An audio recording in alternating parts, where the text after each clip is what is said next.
కాంట్రవర్సీకి care of అడ్రస్గా చెప్పుకునే శ్రీరెడ్డి గురించి ప్రత్యేకంగా పరిచయం చేయాల్సిన పని లేదు. ఈ అమ్మడు సినీ ఇండస్ట్రీకి దూరమైనప్పటికీ నిత్యం సినీ ప్రముఖులు, రాజకీయ నాయకులపై పలు కామెంట్స్ చేస్తూ దుమారం రేపుతూ ఉంటుంది. ఒక్కోసారి శ్రీరెడ్డి తన కామెంట్స్తో ట్రోల్స్ కూడా ఎదుర్కొంటుంది. అయినప్పటికీ అవన్నీ పట్టించుకోకుండా తనకు నచ్చింది మాట్లాడుతూ అందరినీ ఆశ్చర్యానికి గురిచేస్తూ ఉంటుంది. ముఖ్యంగా దగ్గుబాటి హీరో రానా తమ్ముడు అభిరామ్ తాను ప్రేమించుకున్నట్లు చెప్పి పెద్ద సంచలనమే సృష్టించింది. కానీ కొద్ది రోజులుగా సైలెంట్గా ఉంటుంది.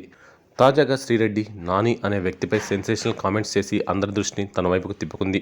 నాని అంటే టాలీవుడ్ హీరో అనుకుంటారేమో దరిద్రంగా, అతను కాదు. మా ఊరిలో నాని అనే వెధవ ఉన్నాడు. వాడికి అమ్మాయిల పిచ్చి మామూలుగా ఉండదు. అసలు వాడికి దొరికితే చాలు అమ్మాయి పేరును అడ్డం పెట్టుకొని నేను ఫలానా అని చెప్పేసి బురుడి కొట్టిస్తాడు. వాడికి తాగుడు అలవాటు ఒకటి ఉంది. డ్రగ్స్ వంటివి కూడా అప్పుడప్పుడు తీసుకుంటాడు. వాడికి అన్ని పనికిమాలిన అలవాట్లే ఉన్నాయి అంటూ శ్రీరెడ్డి చెప్పుకొచ్చింది.